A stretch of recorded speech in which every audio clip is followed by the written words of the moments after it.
Подруги Джули Максорли и Лиз Катриэл решили провести выходные, отправившись на машине в Калифорнию.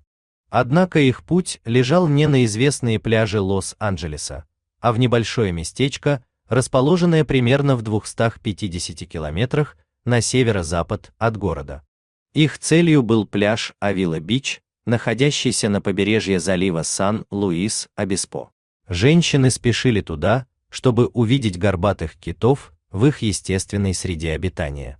Прибыв на место, они арендовали каяк и, предвкушая увлекательное приключение, вышли на воды залива. Наблюдение за китами с воды – основная причина, по которой многие туристы приезжают сюда. Часто можно увидеть, как горбатые киты выныривают на поверхность, выбрасывают свои массивные 30-тонные тела из воды и падают обратно, поднимая вокруг себя огромные водяные фонтаны. Иногда эти 15-метровые гиганты поднимают свои огромные хвосты и с силой бьют ими по воде. Или высовывают головы и хлопают плавниками, создавая зрелище, которое невозможно забыть. Джули и Лиз надеялись увидеть все это в близости непосредственной от места, где появляются обычно киты. Они гребли на своем каяке, наслаждаясь моментом и предвкушая необыкновенные впечатления, о которых слышали от знакомых, побывавших здесь ранее. Все шло прекрасно, когда Джули вдруг под водой заметила стаю макрели. Это было завораживающее зрелище, сверкающая группа из сотен рыб поднималась стремительно вверх в кристально чистой воде. Но не только женщинам понравилось это зрелище. Горбатый кит также заметил стаю и начал подниматься к ней из глубины. Подруги не могли знать, что оказались в самом центре охоты огромного кита и вскоре сами окажутся в его пасти. Горбатые киты в этих местах часто охотятся за макрелью.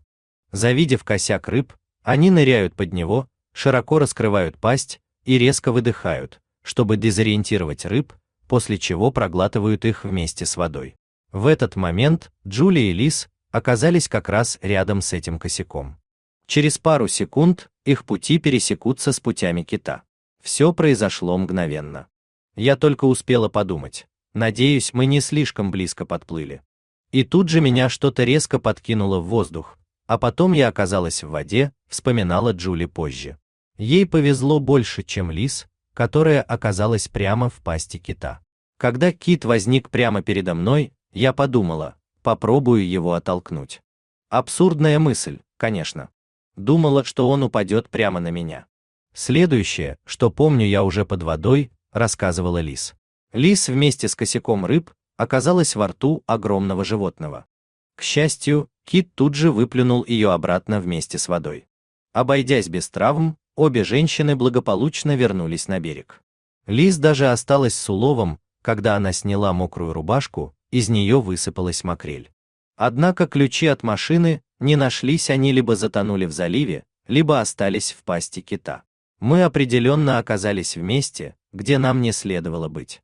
Урок усвоен, прокомментировала ситуацию Джули Максорли.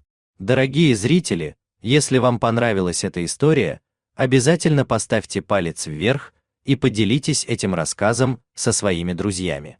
Если вы впервые на этом канале и еще не подписаны, рекомендую подписаться прямо сейчас, чтобы не пропустить очередную захватывающую историю.